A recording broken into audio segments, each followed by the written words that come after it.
Welcome to the Essential Selling Skills e-learning series. This is Module 1, How Selling Has Evolved. The Essential Selling Skills e-learning series consists of 12 modules, each designed to teach practical selling skills and concepts that will improve your ability to sell more to current customers and win new customers. I'm Bill McCormick, the president and founder of Sales Training and Results. After completing this module, if you have any questions, email or call me. My contact information is listed in the handout that supports this module. I'd like to highlight two things about the Essential Selling Skills e-learning series. First, each module presents practical skills that our consultants and I have learned from teaching our sales training workshops throughout the United States and around the world to thousands of sales professionals, sales managers, and sales support personnel. Second, every module in the Essential Selling Skills series includes 3 or more resources: a recorded teaching session like you are listening to now, a handout that summarizes the main teaching points and allows for note-taking, and an online quiz. Some modules contain a planning form as a 4th resource. Please pause and print the handout now. Now, today's session will teach 2 related concepts. We're going to begin with how selling has evolved, including some selling methods that you should avoid because they're outdated. And then secondly, we're going to talk about STAR's 6-stage sales call process and how this connects to how selling has evolved. We'll also include some activities that you can either do yourself or in small groups if you're listening to this as a group. Let's begin with the first topic, how selling has evolved. Please turn to page 1 of your handout, and you'll see the information on this slide in more detail on that page as well. The approach and selling methods used by sales professionals has changed dramatically over the years. The diagram on the top half of page 1 summarizes 6 methods of selling that transition from the older ways of selling on the left side, such as wheeler dealer, to the newer ways of selling on the right, such as value-added selling, seller, and team selling. We're going to teach the 6 methods of selling shown on this diagram in 3 segments. First, we'll discuss and give an example of the oldest selling method called wheeler dealer. Because wheeler dealer is an outdated method that doesn't work well, you'll learn a better alternative. Next, we're going to teach 2 other ways that selling has evolved: relationship selling and product expert, which are still good methods to use but have their limitations. Finally, in the 3rd segment, we're going to spend most of our time on the newer and most effective methods of selling shown on the right side: consultative, value added, and team selling. So to begin, what is wheeler dealer? In plain English, a wheeler dealer is a pushy salesperson. This is something that you should not do. To explain why, here's an example of a salesperson who used the wheeler dealer approach on me many years ago when I needed to buy a copier. Let me give some background first. Shortly after founding Sales Training and Results, we decided that we needed to purchase a color copier so that we could produce our sales training materials in-house. We set up appointments with several different copier salespeople to visit us at our office. Here's how the first sales call went.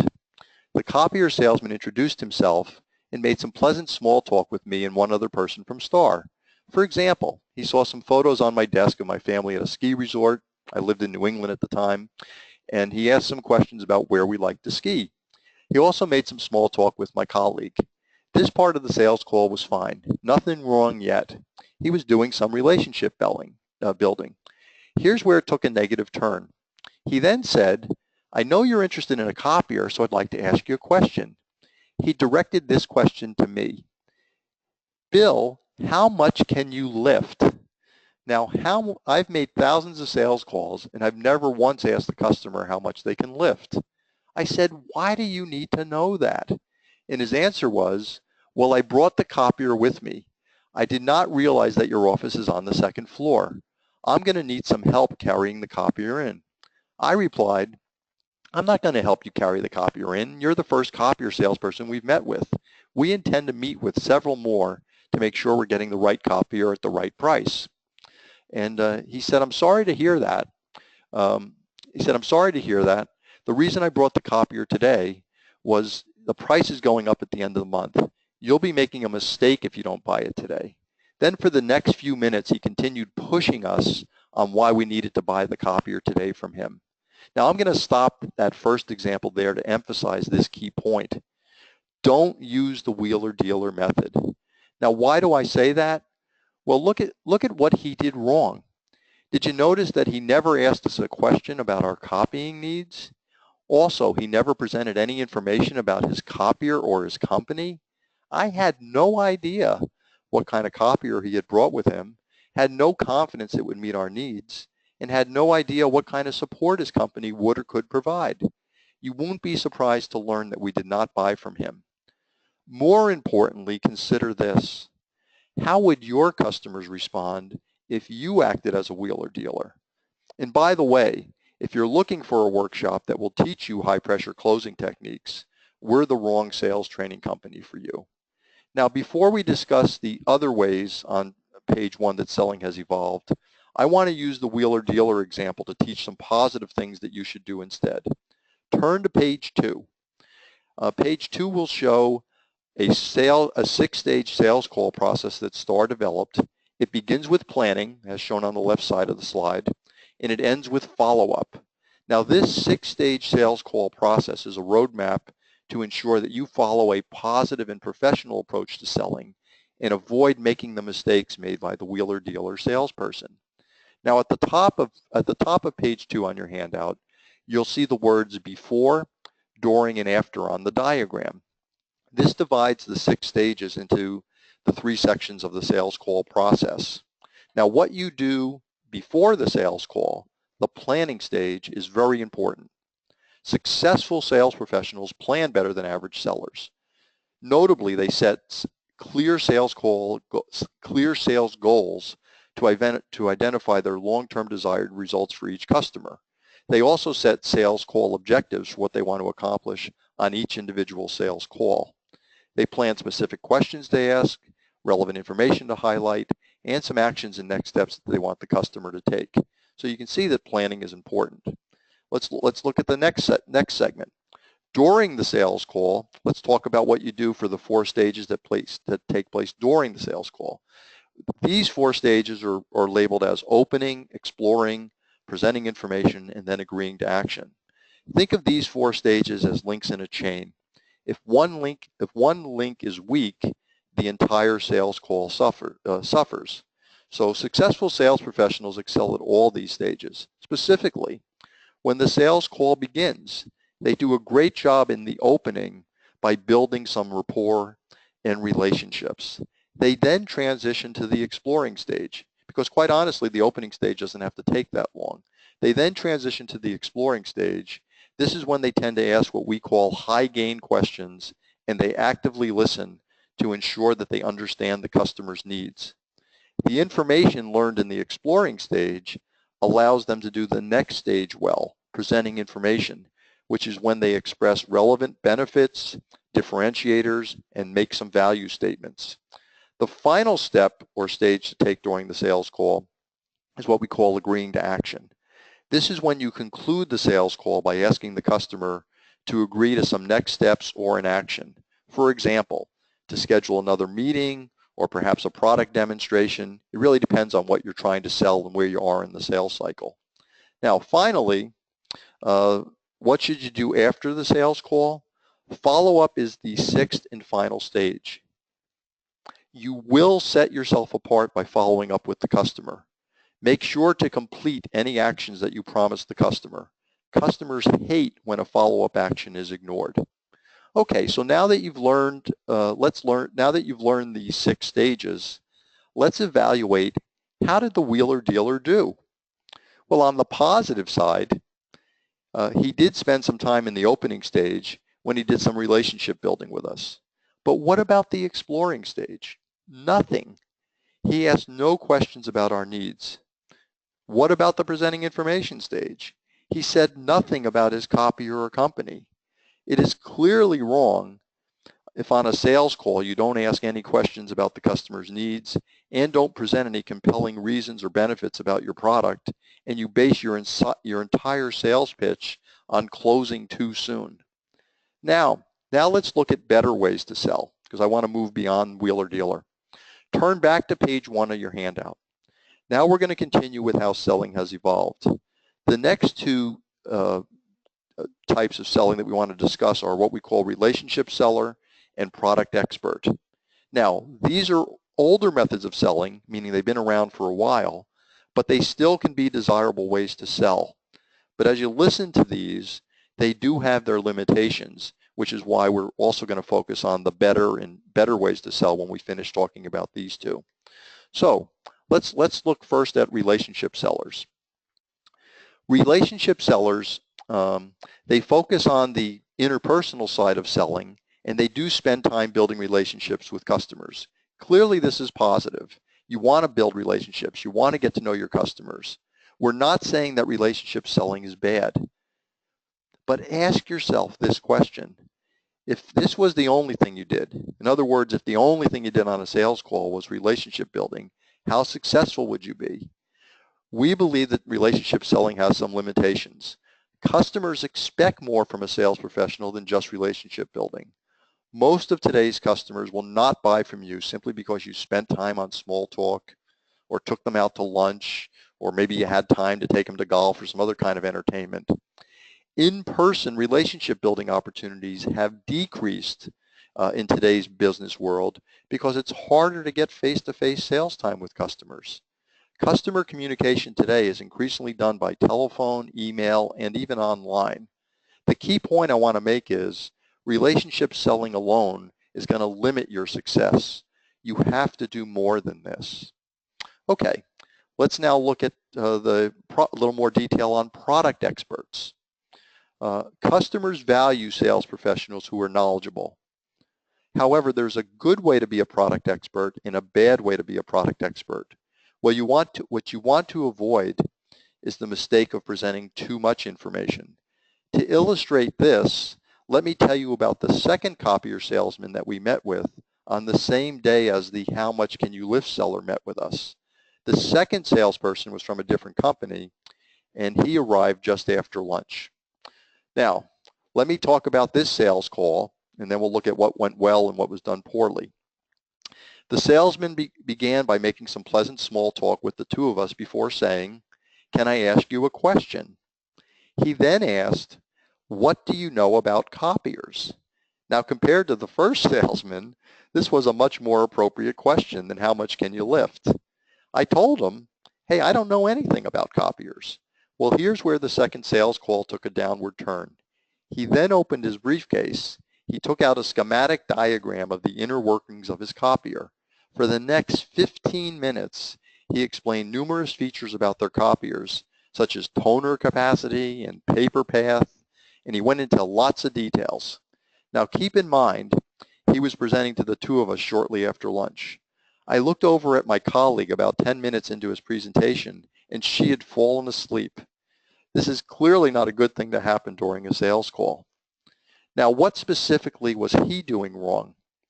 He was very knowledgeable, so that's a positive, but he was making two common mistakes made by product experts. First, he was doing what we call information overload, clearly too much information for us to absorb.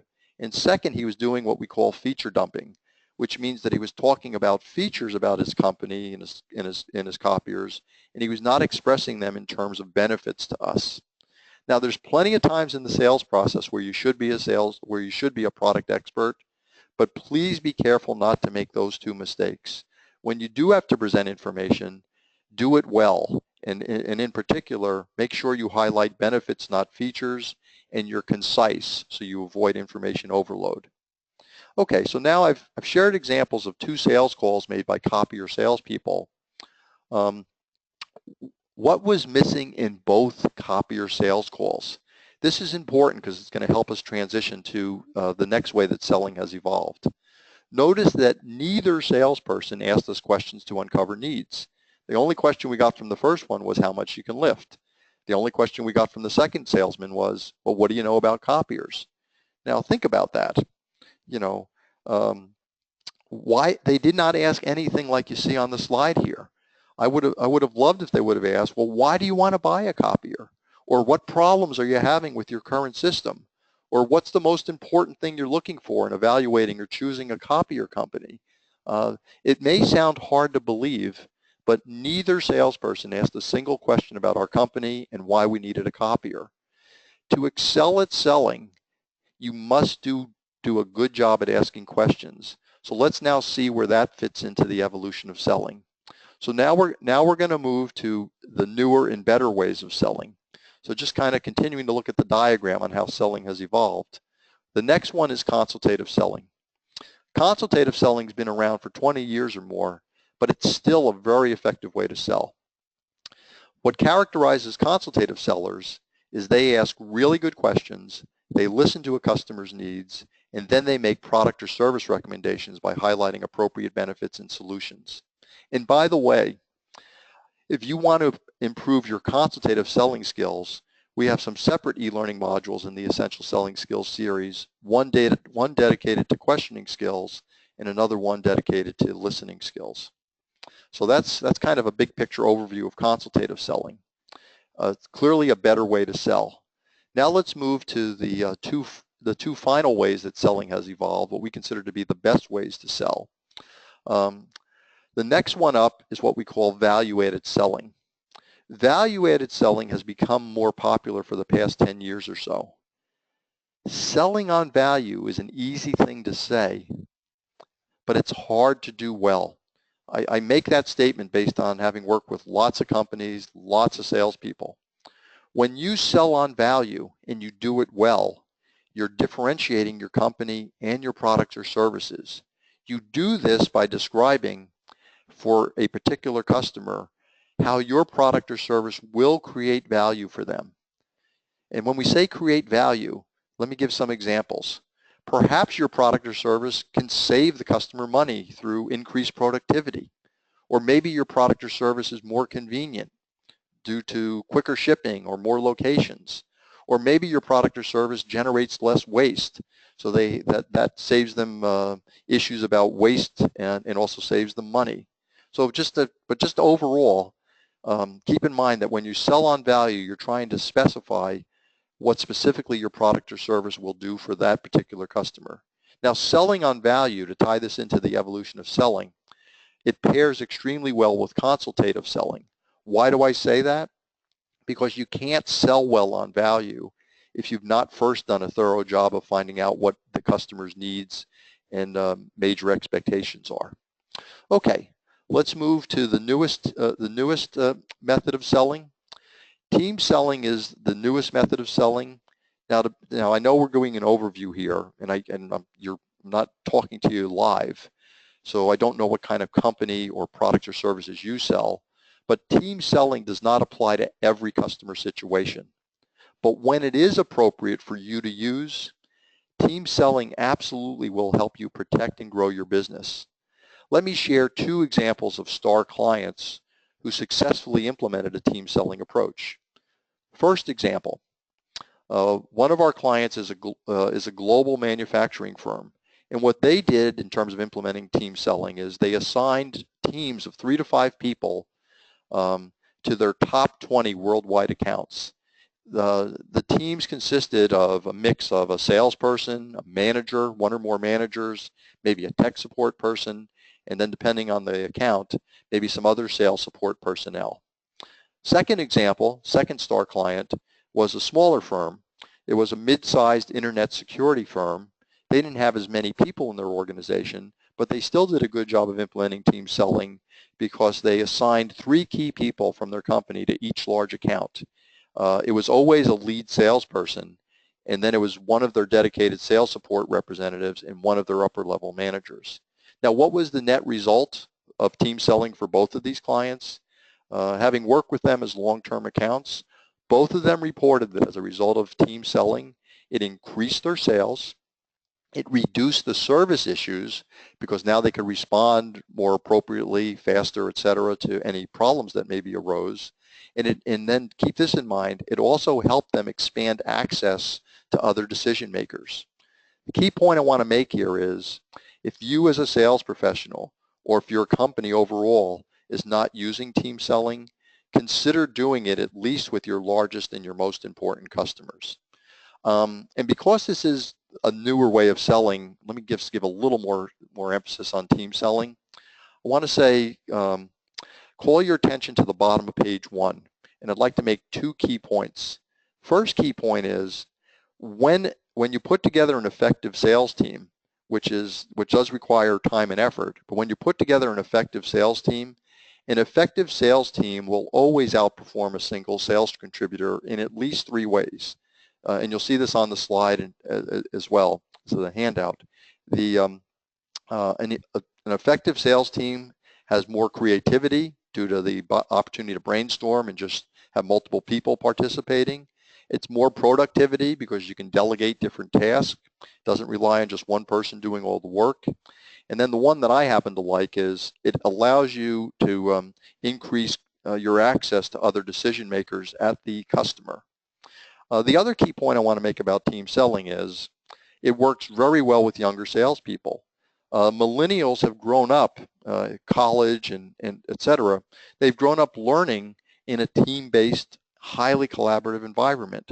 If you happen to be a sales manager who's listening to this module, please take advantage of the comfort level that your younger salespeople will have with team selling. They're probably going to embrace it and actually, in many cases, do a better job of it than maybe your more experienced salespeople will. Okay, let's now tie everything together. Turn to page 3 of your handout packet.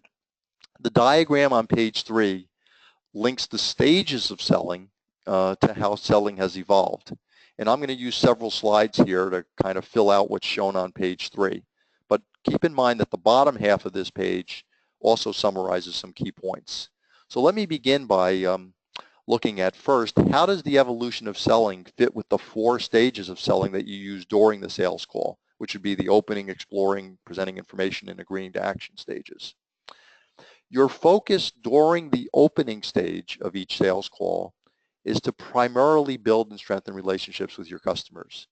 Do this well, and then you transition to exploring in the other stages. But this is when the opening stage would allow you to do a good job of, from an evolution of selling standpoint, relationship selling.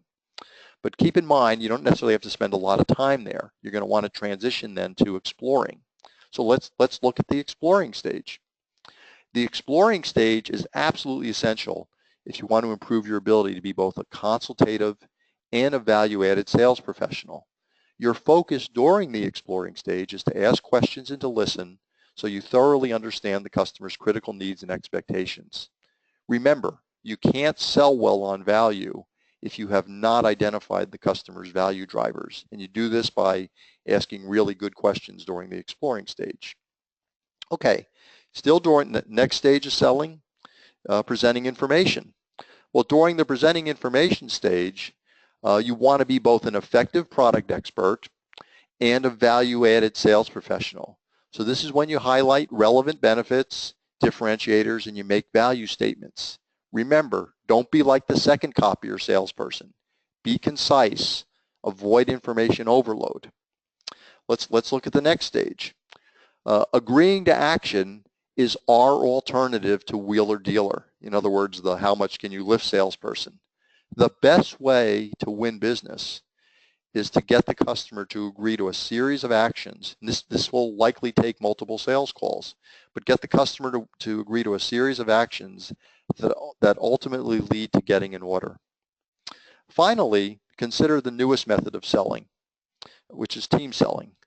Note what it says on the slide. A group is not a team. You cannot simply throw together a group of salespeople and other people from your company and call them a sales team. All customer-facing members of your sales team need to be proficient at the 6 stages of the sales call process. So kind of look at how it's shown on the diagram here.